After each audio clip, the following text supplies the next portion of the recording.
تیسرا اور چوتھا کلمہ جس ترتیب سے ہمارے سامنے پیش کیے جاتے ہیں، اس ترتیب میں ایک خاص چیز ہے جسے جاننا بہت ضروری ہے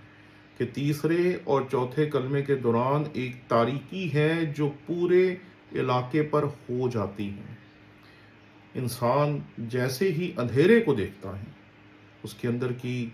امید ختم ہونا شروع ہو جاتی ہے، امید آہستہ آہستہ دبنا شروع ہو جاتی ہے، اور جو تاریکی ہے اس کا اثر انسان کے اوپر ہونا شروع ہو جاتا ہے۔ جب ہم اس کلمے کو پڑھتے ہیں تو ہمیں کچھ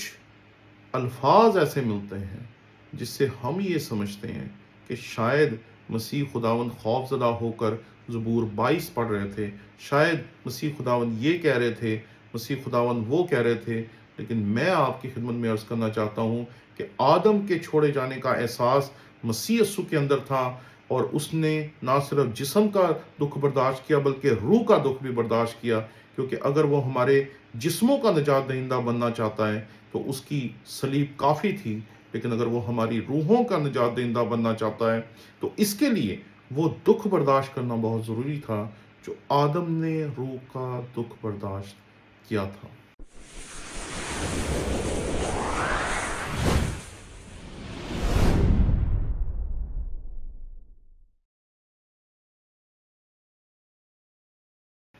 مسیح یسوع کے عظیم و جلیل نام میں آپ کی سلامتی ہو۔ میرا نام پادری پروفیسر ٹونی ولیم ہے۔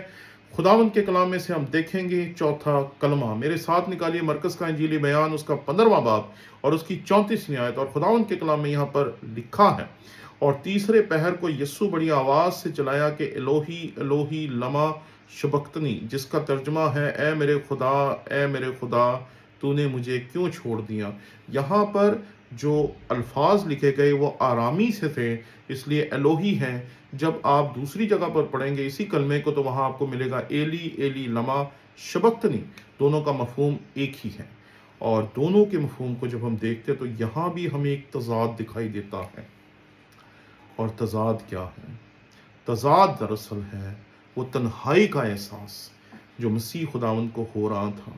اس کے شاگرد اس کے سامنے سے چلے گئے تھے، اس کے اپنے اس کے سامنے سے چلے گئے تھے، جن کے لیے اس نے 3 سال تک سب کچھ برداشت کیا، جن کے لیے اس نے معجزے کیے، مردوں کو زندہ کیا، پانی پہ چل کے دکھایا، پانی کو روکا، بڑے بڑے کام کیے۔ وہ سب اس کے لیے ایک تحفہ تھا جو مانگ رہے تھے، اور وہ جو تحفہ تھا وہ دراصل وہ تھا جو آج پوری دنیا کے مسیحیوں کے لیے ایک فخر کا نشان ہے، اور وہ ہے مسیح کی صلیب۔ وہ اس کے لیے صلیب مانگ رہے تھے، اور جب مسیح خداوند اس سارے ماحول کو دیکھتا ہے تو وہ ایک خاص تجربے سے گزرتا ہے، اور وہ خاص تجربہ وہ تھا جس سے آدم گزرا تھا۔ اسے آدم کو خداوند کے حضور لے کے جانا تھا، اس لیے آدم کی طرح اسے روح کا بھی دکھ اٹھانا تھا، جسم کا دکھ بھی اٹھانا تھا، اسے جذبات کا دکھ بھی اٹھانا تھا، اور اسے جسم کا دکھ بھی اٹھانا تھا، کیونکہ انسان میں 3 چیزیں ہوتی ہیں، روح، جان اور بدن۔ اسے ہماری روح کا، جان کا اور بدن کا کامل طور پر نجات دہندہ ہونا تھا، اس لیے اس نے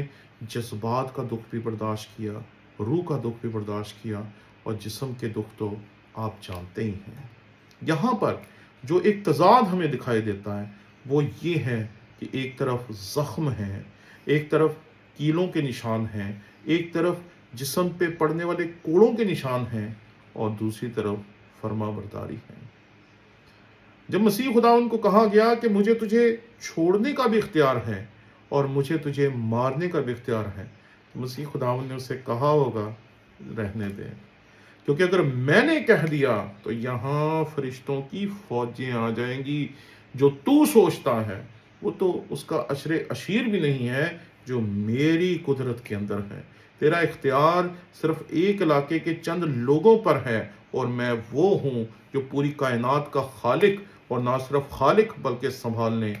والا ہوں۔ تو مسیح خداوند نے فرما برداری کو دیکھا،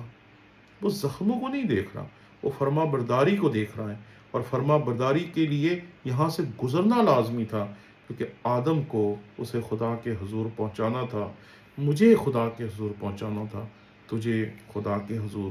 پہنچانا تھا۔ تو پہلی چیز ہم دیکھتے ہیں کہ زخم ہے، اور اس کے ساتھ فرما برداری ہے۔ دوسری چیز جو ہم یہاں دیکھتے ہیں کہ جب ہم کسی کو دیکھتے ہیں نا، کوئی بے یار و مددگار ہے، وہ کچھ کر نہیں سکتا، وہ بالکل بے ہمت ہو گیا، اس کے پاس روپیہ نہیں ہے، پیسہ نہیں ہے، کھانا نہیں ہے، پینا نہیں ہے، کچھ نہیں ہے، تو اس وقت وہ سب سے طاقتور انسان بن جاتا ہے۔ جب دنیا چھوڑ دیتی ہے، جب رشتہ دار چھوڑ دیتے ہیں، جب اپنے چھوڑ دیتے ہیں، شاگرد چھوڑ دیتے ہیں، وہ سب لوگ جو کبھی آپ کو کہتے تھے کہ آپ کے بغیر وہ زندہ نہیں رہ سکتے، جو آپ کے پاؤں دباتے ہیں، آپ کے گھٹنے دباتے ہیں، جو آپ کو احساس دلاتے ہیں کہ زندگی تیرے ساتھ ہے، تیرے بغیر زندگی نہیں، جب وہ آپ کو چھوڑ کر جاتے ہیں تو پھر آپ اپنے آپ کو کمزور محسوس کرتے ہیں۔ لیکن میں آپ کو یاد دلانا چاہتا ہوں کہ بے یار و مددگار بندہ جتنا طاقتور اور جتنا خطرناک ہو سکتا ہے، اتنا کوئی بھی نہیں ہو سکتا، کیونکہ جب سب چیزیں چھوڑ جاتی ہیں تو پھر آپ کے پاس وقت ہوتا ہے کہ آپ اپنی آنکھیں آسمان کی طرف اٹھائیں اور اپنے خدا کو دیکھیں۔ پھر آپ کا خدا اور آپ دونوں ایک دوسرے کے سامنے ہوتے ہیں،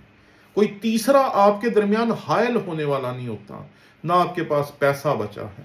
نہ رشتے بچے ہیں، نہ کچھ اور بچا ہے، تو اس وقت آپ کے اور خدا کے درمیان حائل ہونے والا کوئی ہے ہی نہیں، کوئی ہے ہی نہیں جس کی وجہ سے آپ دعا نہ کر سکیں، کوئی ہے ہی نہیں جس کی وجہ سے آپ خدا سے بات نہ کر سکیں۔ جب بندے کے پاس پیسہ ہوتا ہے نا، جب بندے کے پاس مصروفیات ہوتی ہیں نا، پھر ہم کہتے ہیں یار مصروفیت بڑی ہے، اب تو دعا کے لیے بھی ٹائم نہیں ملتا، اب تو بائبل پڑھنے کے لیے بھی ٹائم نہیں ملتا، اب تو اس کام کے لیے بھی ٹائم نہیں ملتا، اب تو چرچ جانے کے لیے بھی ٹائم نہیں ملتا۔ کیوں؟ کیونکہ روپیہ ہے، پیسہ ہے، مال و دولت ہے، اور رشتے ہیں، عزیز ہیں، شاگرد ہیں، وہ لوگ جو ہم سے کچھ حاصل کرنا چاہتے ہیں وہ ہیں۔ لیکن جب وہ سب آپ کو چھوڑ جاتے ہیں، جب اندھیرا ہے، تنہائی ہے اور کچھ دکھائی نہیں دے رہا، تو پھر آپ اس دنیا کی سب سے طاقتور ہستی کے سامنے کھڑے ہونے کی اہلیت حاصل کر چکے ہوتے ہیں۔ میں نے دیکھا ہے کہ جب بھی ہم اپنے آپ میں خالی پن محسوس کرتے ہیں تو اس کے بعد جو کچھ خدا ہمیں دکھاتا ہے وہ ہم نے کبھی سوچا بھی نہیں ہوتا۔ وہاں پر کھڑی ہوئی بھیڑ مسیح خدا ان کو بے یار و مددگار دیکھ رہی تھی۔ وہ دیکھ رہے ہوں گے کہ اگر یہ خدا کا بیٹا ہوتا تو اپنے آپ کو بھی بچاتا اور اپنے ساتھ پہ ٹنگے ہوئے ڈاکوؤں کو بھی بچاتا۔ وہ یہی باتیں کر رہے ہوں گے، لیکن خدا کا بیٹا جو کرنے کے لیے وہاں پر مصلوب ہو رہا تھا، اس کو سمجھنے کی اوقات نہ ان کی تھی اور نہ آج دنیا کے ان ہزاروں لاکھوں کروڑوں لوگوں کی ہیں جو مسیح کو تو جانتے ہیں لیکن اس کے قدموں پہ آ کر اس کی نجات کو حاصل کرنے کی کوشش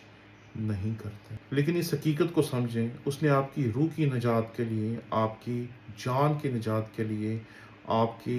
جسم کی نجات کے لیے ہر طرح کے دکھ کو برداشت کیا، اس کے منہ پہ تھوکا گیا تاکہ آپ کے جذباتوں کی شفا وہ آپ کو دے سکے۔ اس نے ہر ایک کرب کو برداشت کیا تاکہ وہ آپ کے جذبات کو تندرست کر سکیں۔ اس نے اپنے زخموں کو بار بار کھلنے دیا، بار بار اس کو مارا گیا اور وہ سب کچھ برداشت کرتا رہا، اور آخری دکھ جو اس نے برداشت کیا وہ چھوڑے جانے کا دکھ تھا، کیونکہ اگر وہ نہ چھوڑا جاتا تو کبھی بھی وہ ہماری روحوں کا نجات دہندہ نہ ہوتا۔ پریز دی لارڈ۔ آمین۔